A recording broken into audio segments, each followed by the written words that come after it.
महाराष्ट्र की झुग्गियों में काम करने के बाद समाज ने मेरा साथ दिया। मैं सदन में काम करते हुए और पब्लिक लाइफ में भी जय भीम का नारा लगाता रहा हूं। इसीलिए मोदी ने मुझे जय भीम की वजह से राज्यसभा भेजा है। संविधान बदल जाएगा, ऐसा प्रचार विपक्ष ने किया, लेकिन किसी के बाप का बाप भी आ जाए, कोई संविधान नहीं बदल सकता। ये बात धुले में केंद्रीय सामाजिक न्याय मंत्री रामदास अठावले ने कही। वो धुले में आयोजित डॉक्टर बाबा साहब अम्बेडकर विधि कॉलेज के गोल्डन जुबली प्रोग्राम में बोल रहे थे। अनेक कार्यकर्ते आज आमच्यामध्ये नाही, सगळेजण माझ्या पाठीमागे आपली कथायला होती। अनेक वस्तीचे लोक माझ्या पाठीशी उभे नाही,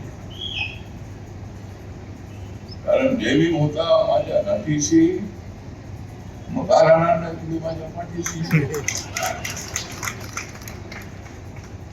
कुठे गेलो तरी जय भीमचा नारा देत असतो। जय भीम, जय भारत, जय महाराष्ट्रचा नारा महाराष्ट्र असताना ज्या वेळेला संसदेमध्ये बोलण्याची संधी मिळते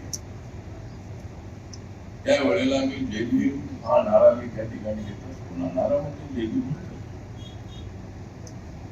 जय भीम नसता तर मला माननीय नरेंद्र मोदी साहेब तिसऱ्यांदा राज्यसभेवर घेऊ शकत नव्हते।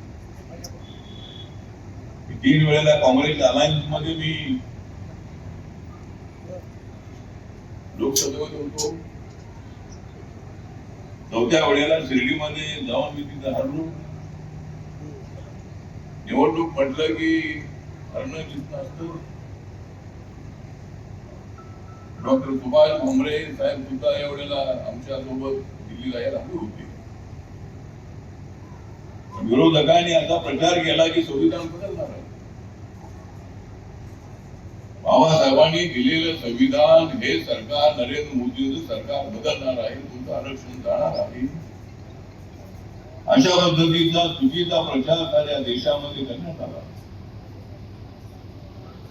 आणि लोकांना कदाचित असं वाटलं की संविधान ठीक आहे।